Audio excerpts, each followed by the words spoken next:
সায়নী ঘোষ ভাঙড়ে স্টেজে দাঁড়িয়ে গান করেছে কি জানেন? বলছে, দে দে পাল তুলে দে, মোর হেলা করিস না, ছেড়ে দে নৌকার মাঝি যাব মদিনা।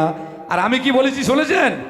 দে দে বাংলা ছেড়ে দে, আর চুরি করিস না, চোর গুন্ডা বদমাইশি তোরা করিস না। বাংলায় দিদি এসে খুন ধর্ষণ বেড়ে গেল, তবু ওদের লজ্জা শরম একটু হলো না রে। তাই সত্য কথা বলছি আমি, বাংলা ছেড়ে দে, এবার যদি চুরি করে জনগণ ছাড়বে না তোরে। তাই তো নাকি? আমি একটা কবিতা আপনাদের সামনে লিখেছি, ফুলে ফুলে আজ মিলে গেছে ভাই, এতে ভাবার কিছু নাই, আর দুই ফুল মিলে দেশ চালাচ্ছে, এতে বোঝার কিছু নাই। তাই বিজেপি যা করে তৃণমূল তা করে, এ কথা মিথ্যা কিছু নয়। উত্তরপ্রদেশে মানুষ মারছে, বাংলাতেও মারছে ভাই, তাই তো নাকি? এটা ঠিক তো? তাই শাসকের কাছে জীবনের থেকে টাকার মূল্য বেশি, ওদের মধ্যে ভাগ বাটা নিয়ে চলছে রেষারেষি। ওরা ভোট চাইতে আসলে একটা কথা বলবেন যে কি করেছে তোর দিদি, একটা প্রমাণ আমাদের সামনে দেখিয়ে দে, তারপর তো দিদির পিছনে যাব। এই জিনিসটা আপনারা জবাব তোদের পুরোপুরি সামনাসামনি দেবেন, পিছনে করে কথা হবে না। বিশেষ করে এবার মা বোনেরা বেশি খেয়াল রাখবেন, আপনাদের কাছে কিন্তু বেশি বেশি করে যাবে। ওই দেখবেন যখন ছেলেরা বাড়ি থাকবে না, আপনাদের কাছে বিভিন্ন সুরবুর দেবে।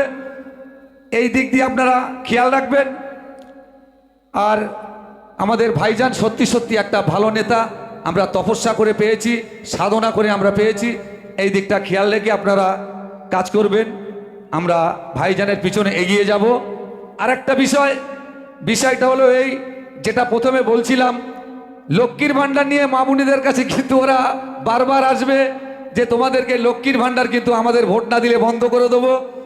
লক্ষ্মীর ভাণ্ডার ওদের 14 পুরুষের বন্ধ করার ক্ষমতা নেই, এটা মিলিয়ে নেবেন।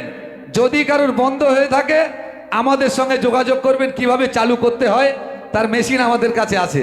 আপনারা 26 সালটা সুন্দরভাবে খেয়াল রাখবেন, কারণ বিভিন্ন চিটিংবাজি কথা, বিভিন্ন প্রলোভন, বিভিন্ন ওরা সুর দিয়ে কথা বলবে।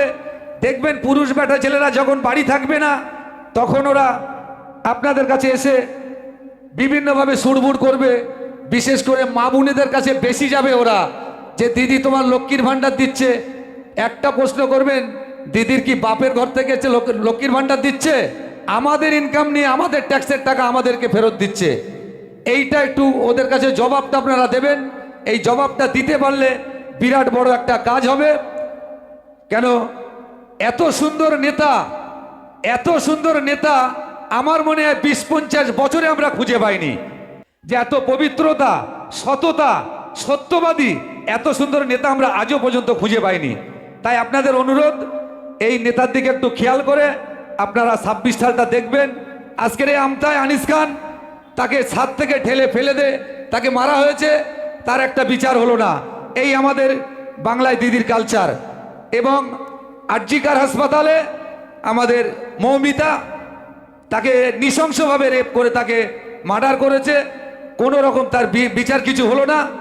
তো আমরা দিনের পর দিন এক এক করে আমরা বুঝতে পারছি যে এরা আমাদের এই সরকার আমাদের সঙ্গে পুরো প্রতারণা করছে। তো যাই হোক, মোটামুটি এইগুলো আপনারা খেয়াল রেখে চলবেন। একের পর এক শিক্ষিত ছেলে মেয়েদের হাতে কাজ নেই, আর সরকারের দেওয়া প্রতিশ্রুতি সরকার যখন রাখতে ব্যর্থ, তখনই তারা ধর্মের নামে মানুষকে বিভেদ আর বিভ্রান্ত করে তারা শিক্ষিত ছেলে মেয়েদের কথা না ভেবে। কারণ ইতিপূর্বে আপনারা দেখেছেন বন্ধু, পশ্চিমবাংলায় 24,000-এরও বেশি স্কুল বন্ধ হয়ে গেছে, আর 24,000-এরও অধিক নতুন মদের লাইসেন্স দিয়েছে।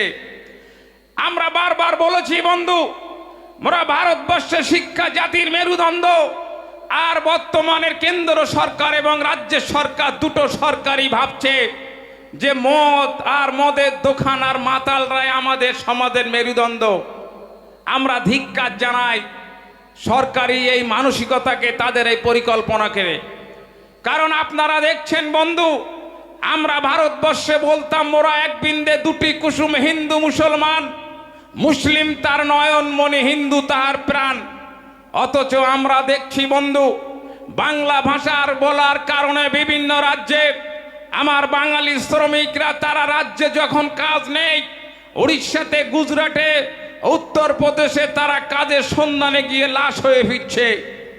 অথচ এই ভাঁওতাবাজ মুখ্যমন্ত্রী সেদিন বলেছিলেন যে আমি পশ্চিমবাংলায় 10,000 মাদ্রাসা দেবো যদি ক্ষমতায় আসি, আমি প্রতি বছরে 2 লক্ষ বেকার ছেলে মেয়েদের তাদের যোগ্যতা অনুযায়ী চাকরির ব্যবস্থা করে দেব। অথচ আপনারা দেখেছেন বন্ধু, দিনের পর দিন যেমন স্কুল বন্ধ হয়ে যাচ্ছে আর মদের দোকান বেড়ে যাচ্ছে। মাত্র 235টার মতো আনএডেড মাদ্রাসাকে তারা দিয়েছিল। অথচ আপনারা দেখেন বন্ধু, যিনি বলেন আমি মুসলিম দরদু, সেই ভাঁওতাবাজ মুখ্যমন্ত্রী নাটকবাজ।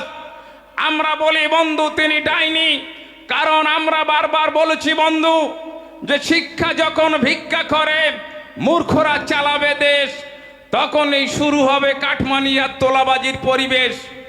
এই পরিবেশের কারণে বন্ধু ইতিপূর্বে আপনারা দেখেছেন যে বন্ধু একটা টিএমসির মেম্বার প্রধান হবার পরে একটা বিড়ি 3-4 বার ধরিয়ে ধরিয়ে খেত। তারপরে সে যখন ছাপ্পা মেরে গুন্ডাবাজি করে বুথ দখল করে মানুষের গণতন্ত্র অধিকার কেড়ে নিয়ে সে যখন 2 নম্বর বা অবৈধ মেম্বার হয়ে গেছে, দিনের পর দিন তার টাকা পয়সা ফুলে ফেপে উঠছে। সে আর বিড়ি খায় না, গোল ফেলেক সিগারেট খায়, ভাঙা সাইকেল লওয়ালাকে দিয়ে স্করপিও চেপে বেড়াচ্ছে। তার সোর্স অফ ইনকাম কোথায় বন্ধু? সারা দিন কিছু করে না, অথচ রাজ টাইটেলে চলছে। কারণ আমরা বলেছি বন্ধু, আমরা জানি বন্ধু একটা প্রবাদ বাক্য আছে, টুকটাক কাজ ছেড়ে দাও আর টিএমসি মেম্বার প্রধান হবার পরে কাঠমানিয়ার তোলাবাজি করে খাও। তাদের মূল জীবিকা হলো পরজীবী তোলাবাজি আর কাঠমানি। তাই বলছি বন্ধু আপনাদের কাছে আবেদন, কারণ হয়তো অনেকে বলবে যে আপনি লক্ষ্মীর ভান্ডার পাচ্ছেন, আপনি কৃষক বন্ধু পাচ্ছেন। বন্ধু মনে রেখে দেবেন, যেদিন থেকে লক্ষ্মীর ভান্ডার শুরু হয়ে গেছে সেদিন থেকে 13 টাকা সার বন্ধু, 3 টাকার ইউনিট অলরেডি 13 টাকা হয়ে গেছে। যেদিন থেকে কৃষক বন্ধু শুরু হয়ে গেছে বন্ধু, সেদিন থেকে 14 টাকা ডিএপি এনপিকে সার 40 টাকায় পৌঁছে গেছে। যে কৃষক বন্ধুরা ভারতবর্ষের, আমরা বলতাম কৃষি আমাদের ভিত্তি আর শিল্প আমাদের ভবিষ্যৎ, সেই কৃষক বন্ধুরা মানুষের মুখে অন্ন তুলে দিয়ে তারা বছরের শেষে দেনার দায়ে তারা বিষ পয়জন তুলে নিয়ে আত্মহত্যা করতে বাধ্য হচ্ছে। যেদিকে তাকাবেন সেদিকেই বন্ধু দ্রব্যমূল্য আকাশ ছোঁয়া। আর তার মধ্যে দিয়ে এক শ্রেণীর মিডিয়া শুধু রাজ্য এবং কেন্দ্র সরকারের শুধু উন্নয়ন আর উন্নয়নের বাণী দিন আর রাত তারা শোনাচ্ছে বন্ধু। কারণ আমরা কাজী নজরুল ইসলামের সেদিনে কথায় আমরা মিডিয়া নির্ভরশীল হবার কারণে মিডিয়াগুলো দেখাচ্ছে আমাদের পশ্চিম বাংলা, আমাদের ভারতবর্ষ তারা অর্থনৈতিকভাবে নাকি স্বাবলম্বী হয়ে গেছে বন্ধু। অথচ আমার আপনার ছেলের ভবিষ্যৎ, আমার আপনার শিক্ষিত ছেলে মেয়ে তারা চাকরি পাচ্ছে না, দিনের পর দিন তারা মানসিক রোগগ্রস্ত হয়ে যাচ্ছে। আমার কৃষক ভাইরা যেভাবে তারা চাষ করে ডেভেলপ করতে পারছিল, দিনের পর দিন আরো ধ্বংসের দিকে চলে যাচ্ছে বন্ধু। ইদানিং আমরা একটা ব্যবসায় যুবক ছেলেদের দেখেছিলাম যে তারা কিছু ছেলে পোল্ট্রির ব্যবসা করছিল, কিন্তু আমরা সেটাও দেখছি বন্ধু ইংরেজ আমলে যেভাবে দাদন দিয়ে নীল চাষ করতে বাধ্য করা হতো, ইদানিং কালে তারা পোল্ট্রির ব্যবসা নিজের পয়সায় করতে পারছে না, তারা কোম্পানির চাষ করতে বাধ্য হচ্ছে। সেদিন তারা ইংরেজরা নীল চাষ করিয়ে আমার দেশের কৃষক নাগরিককে তারা শোষণ করেছে। আর ইদানিং কালে বন্ধু পোল্ট্রির ব্যবসাটাও এই শালিমার মতো প্রিমিয়ার মতো কোম্পানির কাছে চলে গেছে। কেন আমি আপনি করতে পারছি না? তার কারণ একটাই বন্ধু, গোটা ভারতবর্ষর যখন শিল্পপতিরা কোটি কোটি হাজার হাজার কোটি টাকা লোন নিচ্ছে, তাদের কেন্দ্র সরকার মকুব করে দিচ্ছে। আর আমি আর আপনি যদি স্বাবলম্বী হবার জন্য কয়েক লক্ষ টাকা লোন নেই, আমাদেরকে বন্ধু সুদ সহ দিতে বাধ্য করা হচ্ছে। আসলে আমরা সেদিনেই বলেছি বন্ধু, এত কিছু দেখার পরেও কিন্তু পশ্চিম বাংলার এক শ্রেণীর সারা শুভবুদ্ধি সম্পন্ন মানুষ, কারণ আমরা সেদিন বিভিন্ন বুদ্ধিজীবী তারা বলে গেছিলেন যে সমাজ শুধু ধ্বংস হয়, দেশ শুধু ধ্বংস হয় কয়েকটা চোর বাটপা চিটিংবাজ আর ডাকাতদের জন্য নয়। সমাজ ধ্বংস এ কারণে হয় যখন শুভবুদ্ধি সম্পূর্ণ মানুষেরা, শিক্ষিত সম্পূর্ণ মানুষেরা যখন তাদের অপকর্ম দেখে নীরব থাকে, তখন এই সমাজ ধ্বংস হয়। তাই বলতে চাই বন্ধু, আপনারা হয়তো ভাবছেন বন্ধু এত কিছু পাবার পরও কেন আমরা বিরোধী করছি।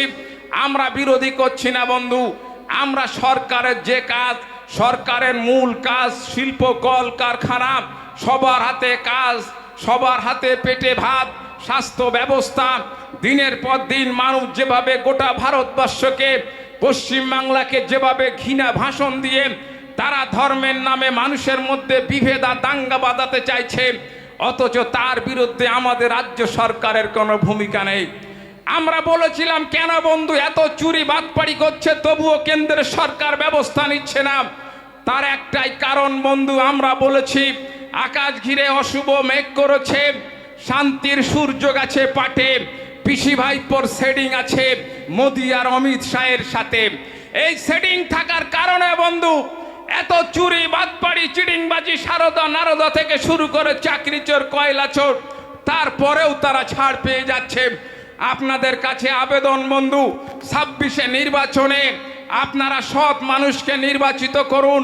কারণ যদি আপনাদের সৎ মানুষকে নির্বাচিত না করেন তাহলে এ সমাজ অলরেডি 80% ধ্বংসের দিকে এগিয়ে গেছে। আমার আপনার ছেলে মেয়েদের কাদের কাছে দিকে যাচ্ছি। তাই আসুন আপনারা আগামী দিন আইএসএফ এবং শুভবুদ্ধি সম্পূর্ণ নেতৃত্ব ভাইজান, আপনারা সবাই জানেন পশ্চিমবাংলার মধ্যে ওয়াকাফ নিয়ে শুধু আন্দোলন একমাত্র ভাইজানে করেছিলেন।